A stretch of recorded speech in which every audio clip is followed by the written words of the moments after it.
Today, I have this very special guest, Osiel Gouneo, straight from Munich with me.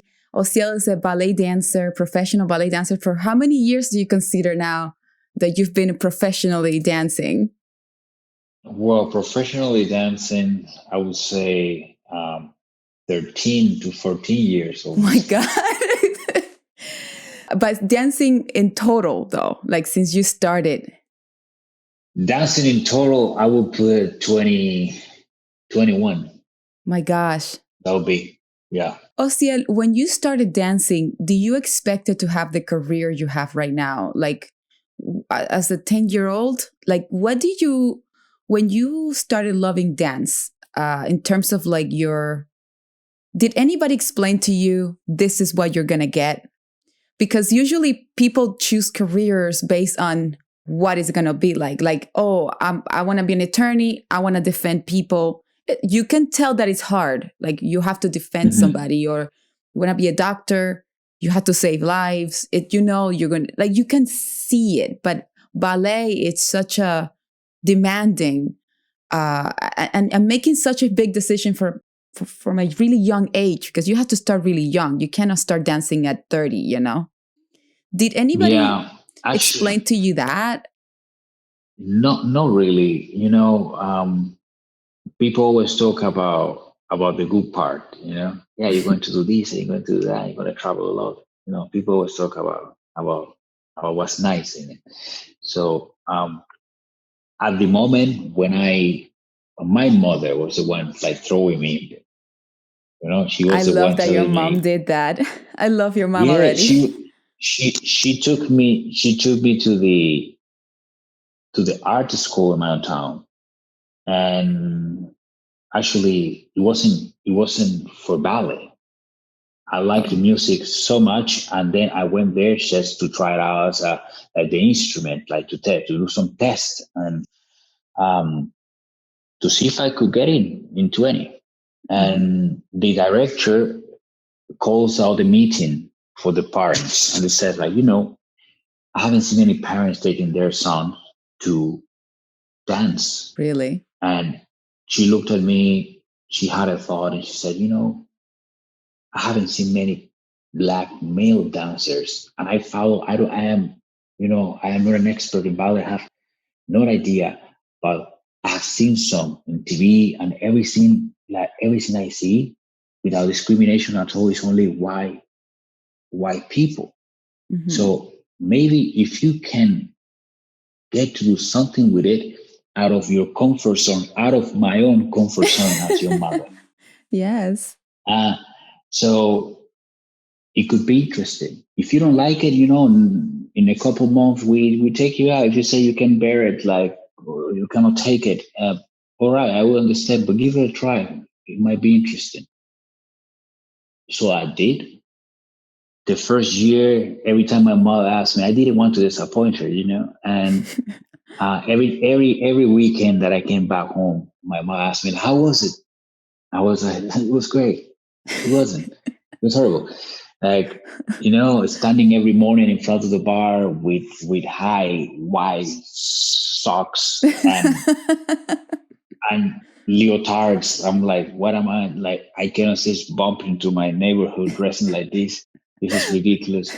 Like a lot of thoughts just came to my head. But at that very time, I didn't know much about it until, let's say, a year later. A guy that used to live nearby the school, he used to be part of one of the second company in Havana. Yes, wow. Second company in Havana, and he gave us this video cassette.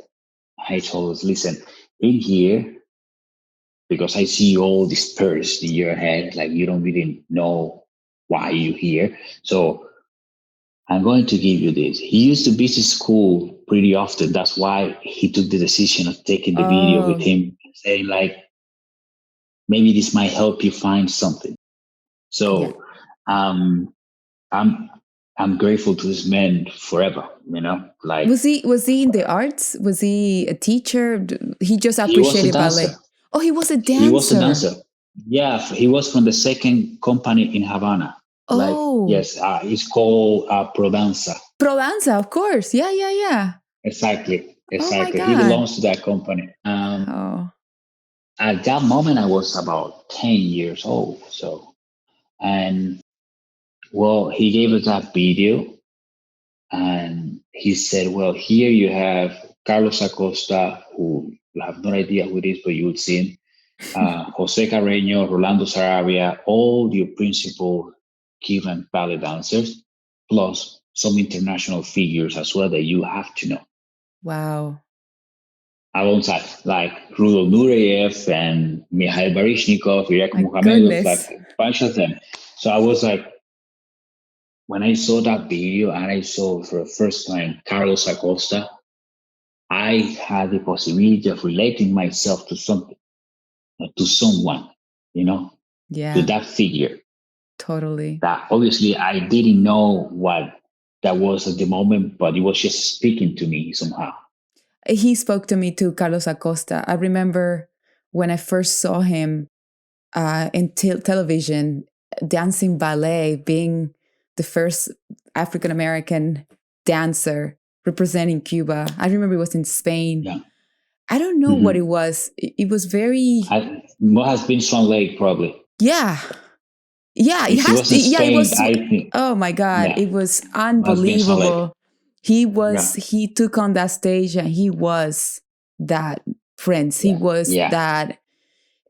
He was very inspiring. It's really interesting how one person can inspire so much in you. It exactly. sounds so cliche, but Yeah, it's a huge responsibility, right? exactly. It's what it is, and you know, at that moment when I got that video, I saw that man jumping, that turning, lifting the ballerina, doing the whole tricks. I asked my teacher right away, like, "Are we getting there anytime soon?" And she said to me, like, "No, I don't think so. You need to work so much to be able to get there. So like so much." And I remember that I told her, "Well, here, this is what I'm here for." I remember to tell her that, and this is what I'm here for. Then, if you promise me that I will get like this, like working hard every day, then let's do it. And she was looking at me like this kid's crazy.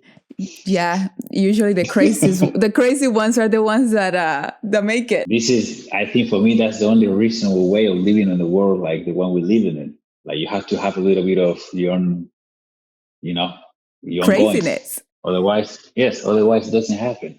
So, So like at that moment when that thing happened, I would say that it opens a massive door for me. Like I felt lucky to have that in my hands mm, because, in a way, it's very difficult. Obviously, a 10 years old kid is very difficult for them to realize what they want for a living, that's why I started asking you even that. It's a huge yeah, commitment. yeah, exactly. So everybody told me, oh my God, that you're going to be, dancers. Like they travel a lot and they do because in the on TV they always say National Ballet of Cuba in Spain, National Ballet of Cuba in Mexico, National Ballet of Cuba. Yeah, that was everything they was hearing. And nobody told me the amount of pain it comes with. Mhm. Nobody told me, Osiel, you will have to go through massive injuries, or you will have to leave you have to leave home at a Yeah, very early age, which I early left age. home at the age of 9. So that Oh, was the because you were in time that Matanzas and the school was in yes, and the Havana. school this no, the school was in Matanzas, but it was a little bit far away from my home. So I couldn't Oh, travel every day because I was too little to take the bus and oh, travel oh my the whole thing. So they gosh. put me in a school like the Full whole week time. and full time until the Oh, weekend. oh, so you would come Yeah. home every weekend. Yeah. On the weekend someone from home they my Wow. dad or my mom or my aunt, Pick you they up. picked me up and they took me. So yeah, so I was there since the age of 9, and then I left school at the age of 14 to join the National Ballet School in Havana. So Right. yeah. And then mom will come to visit you in Havana, or Yeah, but at the time I couldn't go back and forth every day because it was like a long no, you will distance. stay in So Havana full time. I was staying in Havana, also doing the same thing during the weekends when I could.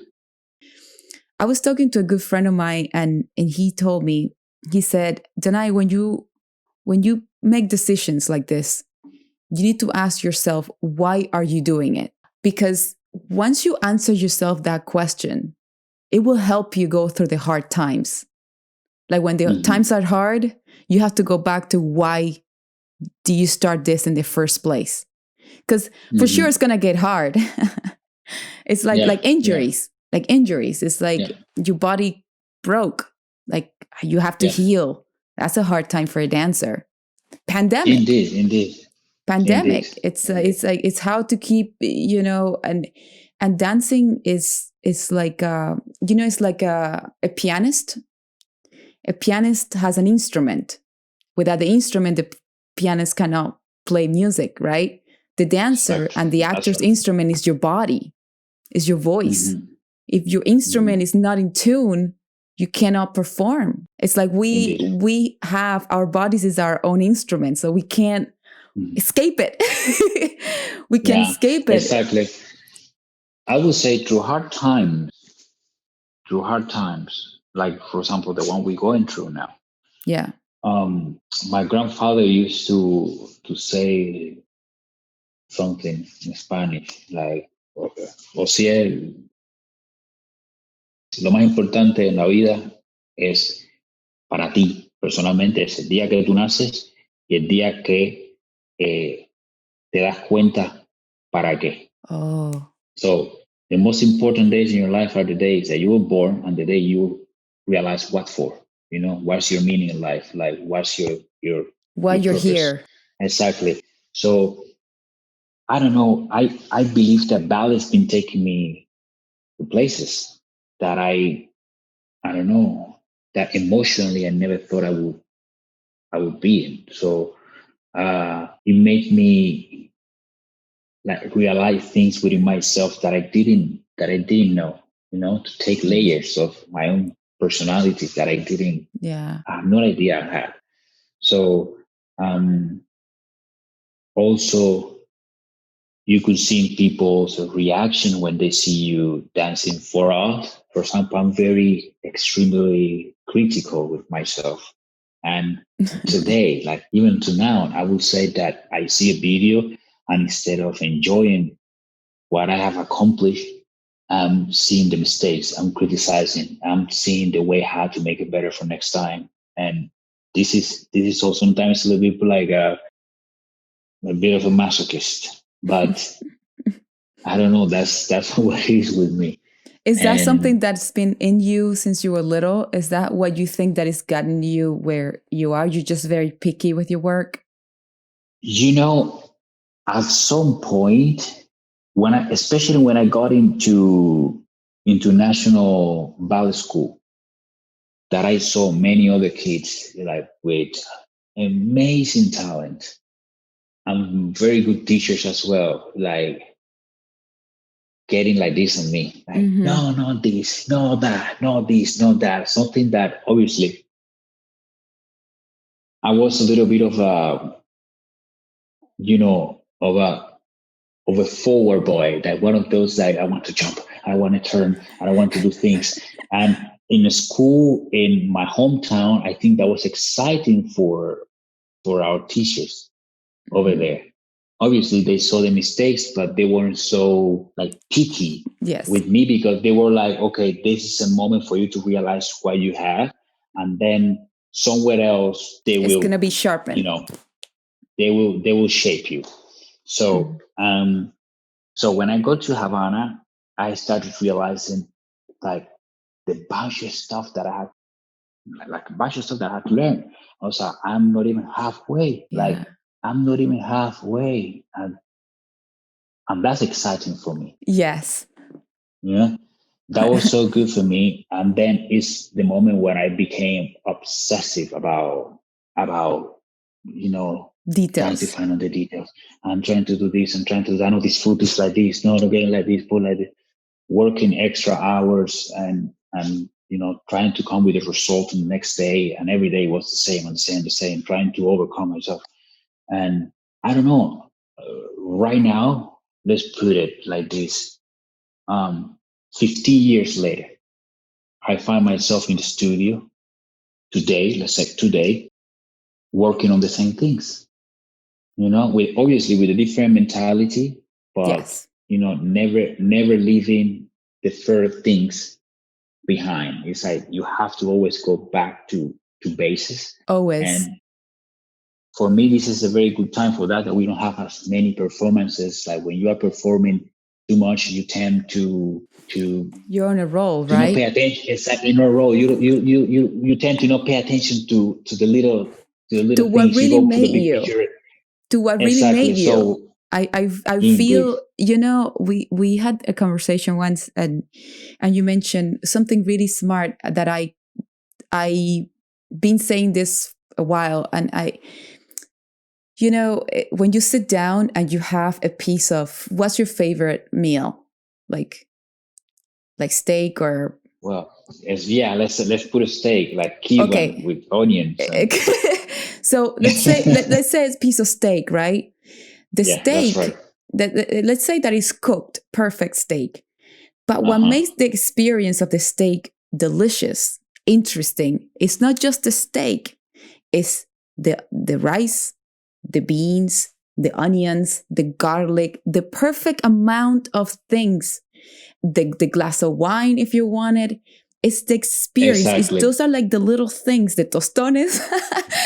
And Exactly. it's because if you just have the piece of meat, it's still the same steak, but it doesn't taste what is supposed. Yeah. The experience Yeah. is not as good. And I feel like our lives as an artist, anything you do in life, you want to go for the steak. Yes, of course you want to have the steak, Mm-hmm. but if you take care of the little details that will complement the meal, will give you an Then they will experience. become exactly. An experience. Then you can sit down for 2.5 hours having your Yes. fantastic. And Yeah, you know what I I mean? remember we talked about this. That's Yeah, right. And yes, it's like when you start cooking, it's like you don't just throw the steak and the pan and then everything else. No, you have everything prepared before you get there. yes. So that's exactly what I'm trying to repolish right now, like to get back to basics now that we don't have like a serious amount of shows. And I know that it's gonna take me maybe 2 months or 3 months to get back into feeling comfortable again with it. But Yes. I know that in the long picture it will help me a lot. So I think that's a smart way It's to huge. go at the moment. And Yeah. I always think of experiences like that, because one makes a steak better than the other in a restaurant, and it's not just the steak. Yeah, it might be organic, whatever, but it's the ambience, it's the music, it's the people, Yeah, it's the service, that's right. it's the That's right. things. Yeah. That is what really that's what made me fall in love with what I do. That it's not just Mhm. everybody's like, oh, let's act, and then you're on a roll. You're always, but the experience that you're giving to the people, the ride, the Mhm. journey that you Mhm. do, I feel like we are a product of that. Like, you as a dancer, Yeah. you have mastered so many little side dishes that you just eat the steak and you don't even notice. It's a good Yeah. it's a good experience. The same thing we were previously talking. It's like the reason why what I try to do this is from time to time is because uh, I believe as a professional dancer, uh, also like someone that people might be looking up to, some of the young kids, or like we have a responsibility of taking care of what people see, Yes. because most of the time it can be misunderstood. Hmm. And let's say in ballet school,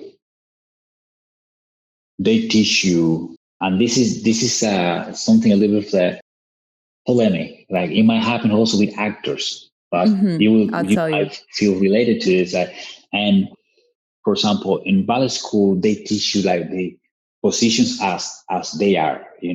Right. Like the fifth position, the hand goes on top of your head, and you know exactly with the other one, and all this kind of thing. But when you become a professional dancer, and you're looking for different things, like giving layers to your dance. Maybe that fifth position that was supposed to be on top of your head, maybe it goes more from the outside because you want to say something with it. You see, and the same with the turns or with the jumps. They teach you one way in the school, but then you see something else and you understand why, or you are on the search for something or on a way to finding something that it's almost there, and you're still reshaping, and people see it's like, what was that? Like, is that correct? Is that, you see what I mean? Absolutely. And I've been getting many questions, like from people, not even kids, not even kids. Once I went to Russia, and I had this Le Corsair Palde. So I did one of my own turns and one of jumps that I tried to mix a little bit with a modern, trying to give it a little bit of the twist. But obviously taking care of the style of the course. piece. There was one guy, Russian teacher, that he must have been drunk at the moment because he was just with his glass of wine, like, "Hey, you." I was like, "What?" Like in the after party. It's I'm going to tell Igor Zelensky. Zelensky is my director. And I'm going to tell Igor Zelensky all the weird things you're doing on stage. I look at him. I was like, "Well, you know what? Here his phone number. Do you have it?" Wow. I'm sure he would disagree with you. And if he agrees with you, then this is a moment where I have to stop being part of the Bayersiches Staatsballett. But go ahead, be my guest. So sometimes people don't understand the journeys of others. Right. What they're trying to do. Like, I'm sure he couldn't just come and say that to Rudolf Nureyev or to Mikhail Baryshnikov. And I see them, like in videos, obviously, like doing crazy stuff. Yes, of course. Things that I would be like, okay. And then I see the next video and I realize why they did that. It's like they were trying to do this. Right. You see? So sometimes it's complicated when it comes to ballet in a way, since it should be so proper. But I didn't sign in to say I'm going to be a proper ballet dancer. Yeah. And I said I'm going to be a dancer, but not a proper ballet dancer. I completely understand what you mean. There's like a stereotype that, when people try to put you in a box of like, this is how you're supposed to be and do all the time. I feel like part of what makes you who you are as a dancer is because you don't know what you're going to get until you get it. Yeah. Exactly. Right. And I think the beautiful part of a dancer's or an actor's journey or anybody's journey, I think, for it doesn't even apply to just ballet, is that you should always innovate in your own field, because that's what keeps you what keeps you out of the box. You should always innovate the way you interpret things, the way you see things, because you're a product of the things you watch, of the things you listen to. And if you're going to be afraid to like do a different turn or different performance or really try things differently, like the way they taught you 10 years ago, then you're not living, you're not growing. And I feel like if you're not doing that in your professional life, you will not be doing that also in your personal life, and that you're missing so much. Exactly. There's no growth and there's no evolution. So what's the point of keeping on dancing the same way for the amount of time that you are supposed to be on a stage? Like, it doesn't make any sense. Yeah. And it doesn't have to be always, because some choreographer came because that's also a thing. No, some Oh. choreographer came. I've seen so many interview of people like I have to thank um, Rolando Perez because of the way he, whoever name, I don't know, like because of the way he came to me and then he taught me how to dance. And no, he didn't or she didn't. He just told you what to do, and now for your job to figure it out what to do with it. Mhm. It's true. So It gave you that's the the way I see it. tools. It gave you the tools for you to Exactly. use them. Exactly. There's also the other part of the ballet masters that they feel empowered already of telling you exactly what to do, how to do it. Even when you are already a professional dancer, they're still you like, you didn't do what you said. Listen, I don't tell you how to cook that meat. Exactly. Exactly. Also, I see, we were talking before about, what nobody told you that you would have to go through, like pain or injuries or the kind of thing. Sometimes injuries, like I will say this way, whoever embraced them, they get something out of it.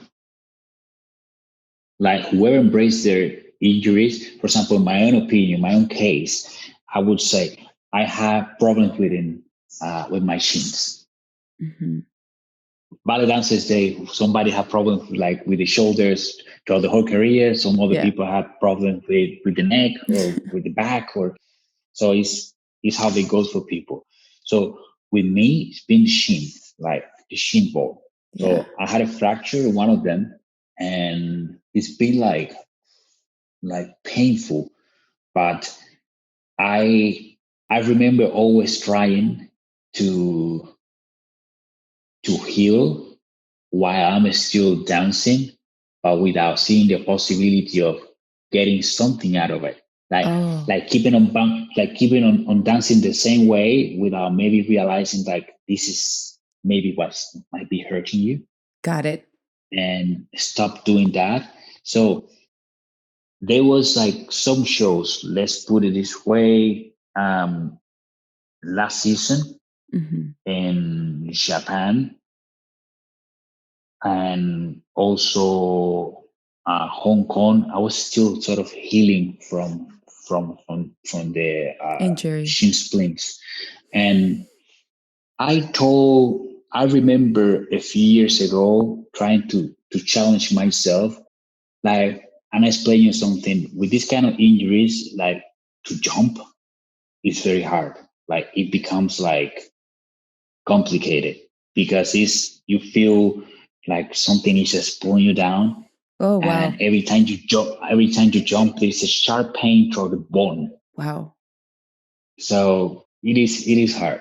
So um, I told the conductor of the music, listen, I don't want slow music. I don't want the bouncing music because that bouncing music is going to tell me jump, keep on jumping. And I need to Wow. take care of myself because we have like 5 shows of these things. I cannot every day like bam, boom, bam. So I need to go down. So let's do something. I'm going to push myself, but maybe I'm going to find the exciting point where the audience will be like a little bit. So Okay. play fast. So No pressure. no pressure. No Play pressure. fast. Play. Yes, play like I just told him. Play like you want to watch the football game right after, and you have only 10 minutes. Just play it. And he played that variation like a thunder. Shove. The feeling that I got from that solo, it made me realize that okay, there's another possibility here now. I You realized that I innovate your can way out of dance. problems. I realized that I can dance also with this tempo, and it's exciting for the audience. Definitely, it's not for every kind of ballet, but for this that I'm doing right now, oh, that would make it. So it was, instead of sort of preoccupating myself with being super perfect and super, that was not for me. That was not the time for that because that was hurting me. So for Yes. me, it was the time to get on with it and to give excitement to the audience, Mhm. like that kind of adrenaline that you will be like, is he going to make it? Like Is he Yes. going to make it? Cool. And the conductor will be like, okay. He'll be like, Yes. That is so I beautiful. realized that, and I would say since last 3 years, once a while, not always, but once a while, I ask him, like, give me some speed to it. That is Let's go. so nice, Osiel. That is so So, no, nice. Sometimes problems come to be solved. They yes, come to be I solved. believe so. I believe They so. I they believe don't so. come to stop you. It's Hmm. very easy to be frozen by them, but if you really go deeper into it, Hmm. it really they come to be solved. And especially when a body, especially now that everybody's going through so many problems, it's if you really go deeper, what could you do now that it's the first time in our lives that everybody Hmm. stopped. That's weird. Hmm. The entire Hmm. world, like you're in Munich, you guys are like on hiatus now. I'm here in the US, it's completely hiatus too.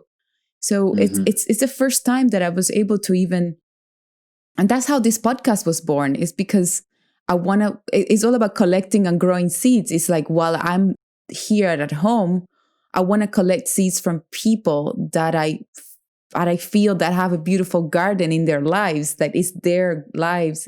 And I want to share it with everybody else. Like, I Hmm. never thought about that because I always been on a go.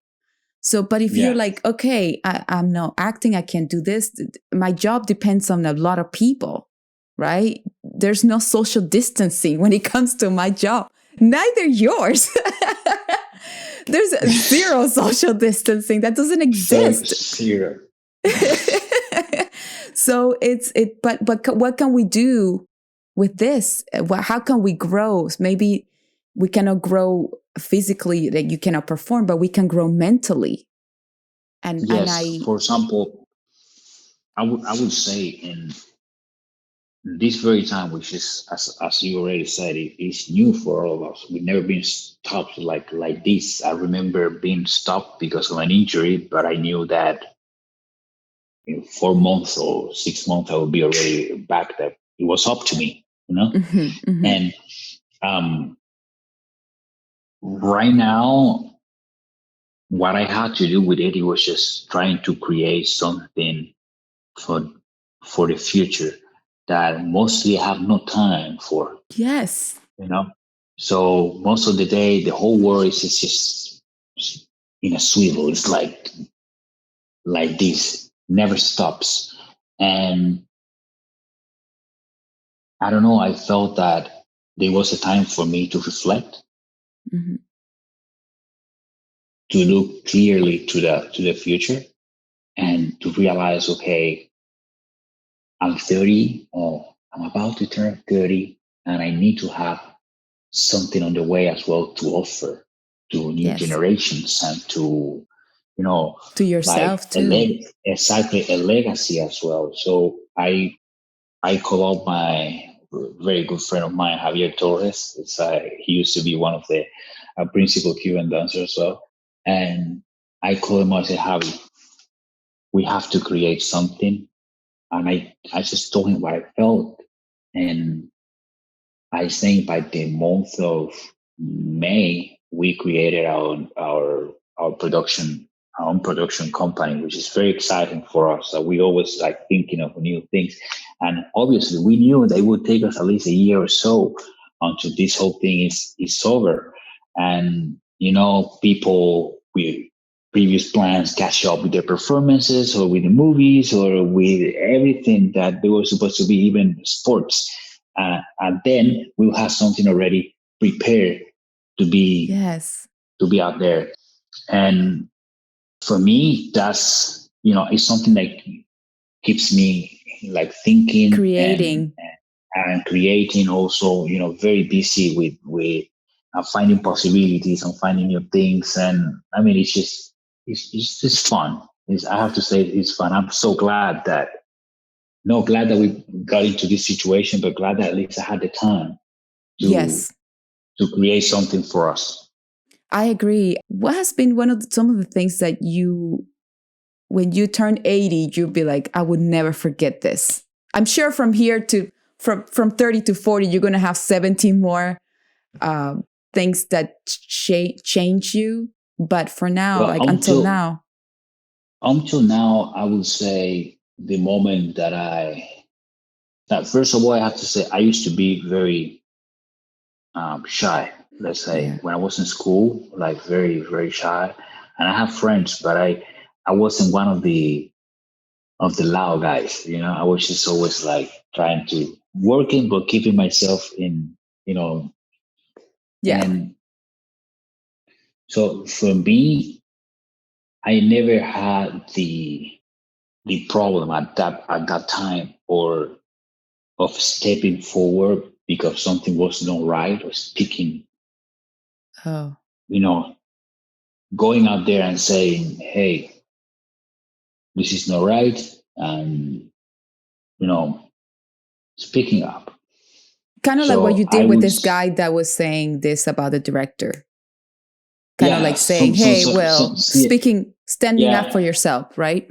standing up for myself. So I had moments with already being my professional career that I have to do it. I have to stand up for myself and be very, in a way, remembering my grandfather's advice as well. He also told me, um, we are black, and as James Brown said, we are black and proud. So make sure that the whole the world knows that, because um, it could be a very hard place where you are at the moment, ballet world, and I'm telling you, even in my line of work, some people would have to put a foot on me just to try.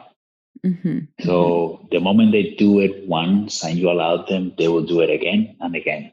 Make sure you stop them at once, so it doesn't happen again. All right. Yeah. So he was always telling me things that was very helpful for me and for even my personal life. And if I had to remember a moment, I think it was one of the situations that I have in the National Ballet of Cuba, where I have to tell that person, which actually was the ballet master, stop right there. This is not right, and don't do it again. Mm. And that was for me, the beginning of something. I think I was about 19. Wow.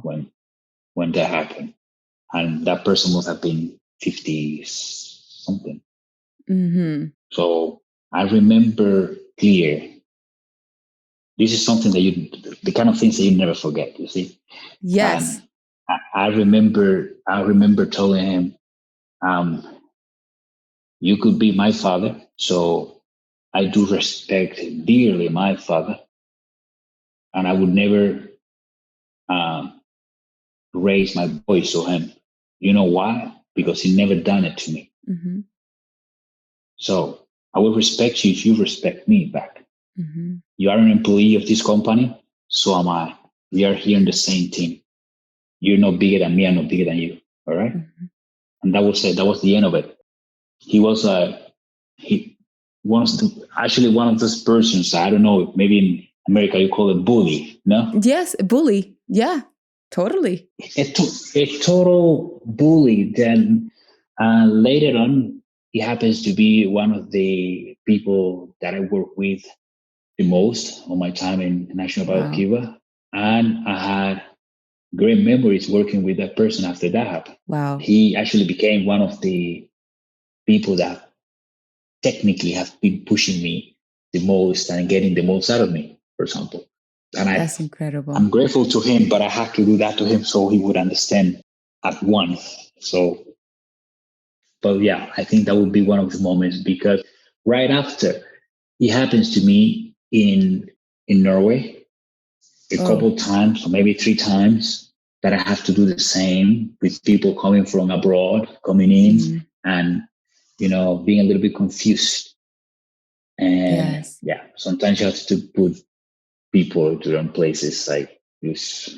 Yeah, especially not be afraid, be afraid of standing up for yourself, because you know what you can offer too. You still have a long time to go, but what you feel like people need, the next generation, the generation that the artists, basically, not just dancers, right? I've seen very few dancers, only few dancers, ballet dancers being free, like that you could watch them dance and see total freedom and at its maximal expression. My advice, let's talk about the legacy. I think the legacy is exactly that. I want people not to remember me for the dancer who could turn or jump or do the technical stuff. I want people to remember Osiel for the guy that made them feel, that took them from point A to C, and in a show, emotionally, with layers, even if the piece is like a minute, and my advice is also for them to explore. Explore. This is an art form, and art forms, all of them need evolution. So we wouldn't what's the reason why we're here? Because we love to dance. We love to dance. But it's not because you love to dance the way they used to dance 50 years ago. It's the same with acting. Yes. You cannot compare the acting of the 1930s with the acting from the 80s or from the 70s on. There's something called naturalism. Exactly. Actors were so proper back in the days, like exactly happened with the dancers. Many dancers were so proper, and I have to say, it's very weird. It's very weird because I saw also very few dancers from that very time far away that they didn't care. They were free, and those are the so-called icons nowadays. So maybe you could be one of them if you let yourself go. If you don't let people tell you how to cook your steak. Yes. I think that would be, they can give you the garlic, but they can show you, you cut it the way you wanted to cut it, and you put the amount that you want to put it there. and you put the amount you want to put in. So I would say that just go for it. Go for it. Be free. Be free. Respect and honor also your own work. By being disciplined, by being there, and by being focused, and also having a drive. You need a drive for it. So that's, I'm still in the search. I am still in the search, and that's exciting. What are you for searching? Me. What are you searching exactly? I'm actually searching that way of as a dancer, we always says, it was good, but I'm not really there yet. You see, we always on the search. We always on the search for that. And the fun thing is that you never know if you're gonna get there. Oh. So for me, it is that I'm on the search. I'm happy if I'm on the search. If I found it, I'm 30. I'm like, that's bad news. That's no good. It's like, but thanks God, I wake up some days and I still go like, oof, this is gonna hurt today. The moment it becomes easy, for me is I don't know, I could enjoy that maybe a month, but then right after it's not going to be good anymore for me. Going, I need a challenge in my life. But I think what were telling me is that it's like those people that are iconic back in the 1950s, they follow the rules, but they were free. You're free. That's right. They were liberating themselves with that, and it's just really nice that your sensibility has that. Like you break that pattern too. It's just really nice for. It's just the art. It's just telling a story, because otherwise otherwise all you're gonna have is like a clean jump without feelings. No, otherwise I'm being completely honest about, and without any cynical tone in it. I would say sometimes I get pissed off because the technical thing didn't go the way I wanted to go. And as a ballet dancer, I understand that maybe as an actor as well, maybe you go through a scene 20 times and you didn't land it the way the way you rehearsed it, or because of many things happened that day. Maybe you have some personal problems as well, and some, who knows, many reasons. Mm-hmm. But I have to say that what makes me happy the most is, even if I miss one technical steps, if artistically I felt right, I won't care about that. So that's what makes me waking up the next day and going back to the studio. Mm. No being perfect in the jump, and yeah, so I could be perfect in the jump but not saying a damn thing, like absolutely nothing. Yeah. So, but at that's I would say that's what I want to also give back to the new generations. I know the technical aspect is part of ballet, but it's decoration. It is decoration. It's not your dance, it's decoration. You have to dance from in so that part can come out. It's no other way around. So the technical is just decoration of your own dancing, of what you put on stage. That's how you decor your aura, your being out there. Yeah. For artistry, artistry for me is the only thing that helps me going there. Otherwise, I wouldn't be doing it. Yeah, otherwise it would be like, because then you get older, and what else do you have? What do you give? You just gave a couple of good jumps and exactly. There's nothing to remember. Very fun. It's very funny because you go back to, like people now, and I tell them this, but they obviously, somebody told me that when I was like 20, and there's a time for everything as well. But I understand that nowadays generations, because it's been an evolution of the art form as well, understand things a little bit earlier than they used to back in the days, but still, it's worrying for me that they are 25 years old dancers that they're still worrying about the technical but not the artistic side of it. Wow. Yeah, they're just worrying so much about, oh my gosh, this triple period underdone with the arabesque at the end. I only did two. Every time I hear that, I go like, here we go. And that's not what the generations of nowadays should be thinking about when it comes to ballet. When it comes it's not about the 3 or the 4. It's like when it comes to anything, it's like it's not about quantity.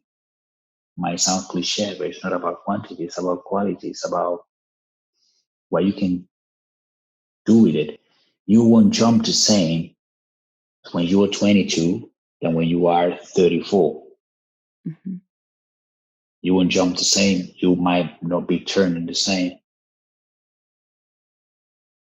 But if you leave what's important behind, then your name will pass through time like dust. One more, Hmm. and that's the way I see it. That might so personally. I love it. Osiel, it's been so special having you here. I Thank mean, you. you have no idea. I was waiting for this day. I really worked so much to make it happen. And I just wanted to say thank you so much for putting that out there. I feel like this is the time, and this is the year to receive. It's a year that whatever Yes. we can put out, we put it out. And it's a year to also receive from whoever we can receive. It's a year to nurture who we are, to sharpen ourselves, to Yeah, that's to right. rethink how we're gonna continue 2021, because 2021 is coming. And just be ready for that, and having you here and collecting and growing seeds with you, it's something I really was looking forward to, and Oh, seeing you. thank you so much for the invitation. I really, really appreciate it. Yeah, Thank no, you. it's the best, and I can't wait to see you in person. I love Munich, so I'm gonna project going to Munich, or you come here. Well, either way, that would be uh, awesome. Either This way, is you. You I'll have your give you a home tour. here. Yes, you too. I'll give you a tour all around this beautiful city. It's Austin. It's just beautiful. I think you really would love it. I Or guess I will. hopefully, I mean, if I ever go to Cuba around the summer, because I usually go in the summer, I'll let you know. If you please do, because I try to go every summer, so maybe we'll bump to each other over there. Me too. That'll be awesome. That would be That'd be great. great. Thank you so much. Be safe out Thank you. there. All right. I can't wait. I would love to see you dance soon, and we stay in touch. Okay. Definitely. Thank you. Ciao, ciao. Ciao.